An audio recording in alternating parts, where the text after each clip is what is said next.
का वह हेडिंग होगा कौन सी? शिक्षण अधिगम।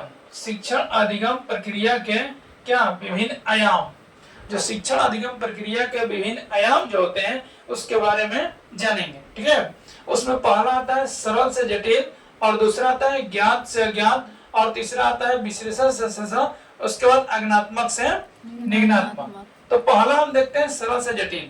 इसमें बच्चे को सिखाने की जो शिक्षण प्रक्रिया होती है, कैसे हम उसको पढ़ाते हैं, ये है कि शिक्षक को शिक्षण के दौरान जो शिक्षक होते हैं, तो किसी विद्यार्थी को शिक्षण करा रहे हैं या कोई अधिगम करा रहे हैं, उसी के दौरान विद्यार्थी को सबसे पहले सरल बातों को बताते हैं। क्या कहते हैं? सबसे पहले कहते हैं सरल बातों को, यानी जो आसान, यानी कि जो बच्चा जानता है उसके बारे में कहते हैं, बच्चे को बतलाते हैं। ठीक है, इसको क्या बोलते हैं हम? सरल चीज। उसके बाद जो एक क्रम में होना चाहिए, छोटे बच्चे को बताने के लिए क्या होना चाहिए?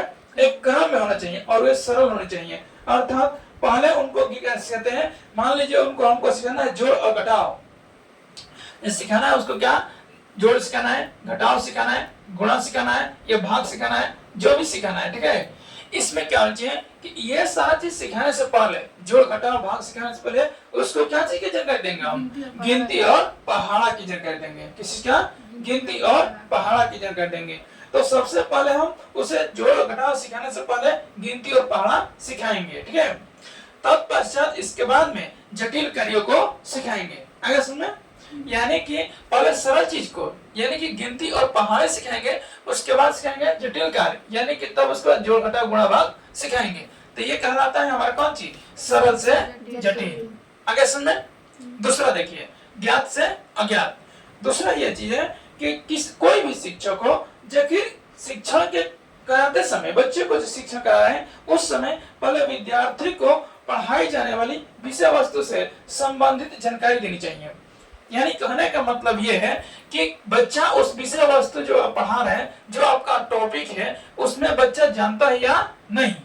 ठीक है, जो टॉपिक है उसके बच्चे को जानकारी दीजिए पहले, जो आप हेडिंग पढ़ाना चाहते हैं। ठीक है, जो आपका विषय वस्तु है, पहले उसके बच्चे क्या करिए? जानकारी दीजिए। उसके बाद तत्पश्चात क्या करिए? उससे संबंधित विषय वस्तु को एक आधार बनाकर और क्या करना चाहिए? नया चीज को सिखलाना चाहिए। नया चीज जो बच्चा नहीं जानता है, उन बच्चे के लिए क्या हो? अज्ञात हो, वैसी बातों को जो बच्चे को सिखलाना चाहिए। ठीक है, तो ज्ञात मतलब ये होता है कि बच्चा जो जानता है उसके बारे में पहले सिखाइए, और बच्चा जो नहीं जानता है उसके बारे में बाद में सिखाइए। इसको क्या बोलते हैं? ज्ञात से अज्ञात। अगला देखिए, विश्लेषण से संश्लेषण।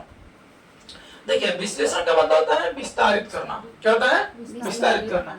कोई भी शिक्षक होते हैं जो स्वयं पढ़ाई जाने वाली विषय वस्तु के तथ्य का विश्लेषण कर, यानी कि एक व्यापक जानकारी करते हैं, यानी व्यापक जानकारी को इकट्ठा करते हैं, एकत्रित करते हैं। ठीक है, माने विस्तार करते हैं, और उनके पश्चात विश्लेषण जो करते हैं उस विषय वस्तु को संयोजित करते हैं, यानी कि फिर इसको क्या कहते हैं? जुटाते हैं। संयुक्त माने जुटाते हैं। पहले क्या किए हुए? विश्लेषण माने विस्तार किए, उसके बाद किया संश्लेषण माने इकट्ठा किए। ठीक है, तो ऐसे करने के इस नियम को क्या कहते हैं? इस अध्ययन को क्या कहते हैं? फिर उन्हें दोहराने की सुविधा होती है, तो वे विश्लेषण से संश्लेषण की तरफ में जाते हैं। ठीक है, असल में विश्लेषण माने विस्तार करना, संश्लेषण माने संयोजन, इकट्ठा करना। ठीक है, तो ये क्रम कैसे चलता है? विश्लेषण से संश्लेषण में। अगला है अज्ञानात्मक, और क्या है? निगनात्मक। ठीक है, समझिए, आप लोग पढ़े होंगे आगमन और निगमन, ये पिछले क्लास में बताए थे हिंदी में। ठीक है, इसमें समझिए क्या होता है। इस विधि के अंतर्गत शिक्षक को विषय वस्तु से संबंधित नियम से पहले उदाहरण देना चाहिए। ऐसे में जो अज्ञानात्मक होता है, इसमें क्या देते हैं हम लोग? उदाहरण देते हैं, यानी नियम सिखाने से पहले क्या देते हैं? उदाहरण, यानी एग्जाम्पल देते हैं कोई, है ना, और उसके बाद उसी एग्जाम्पल का एक आधार मान लेते हैं। ठीक है, उसी एग्जाम्पल का मतलब है एक आधार मानकर उसी एग्जाम्पल पर एक नियम बनाते हैं, और उसी नियम के अकॉर्डिंग बच्चों को क्या करते हैं? निगनात्मक जो होता है ये चीज बताते हैं। ठीक है, और ज्ञान प्रदान करते हैं। इसमें यह चीज बोला गया है कि इस विधि के अंतर्गत शिक्षक को विषय वस्तु से संबंधित नियम से पहले क्या देते हैं? उदाहरण, यानी एग्जाम्पल देते हैं नियम से पहले। उसके बाद उसके बाद क्या कहते हैं, तब बच्चे को आसानी से विषय को समझ में आ जाता है। क्यों?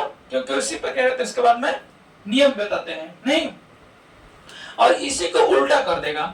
इसको क्या बोलेगा, यहाँ पर कर देगा नियम और यहाँ पर कर देगा अंग।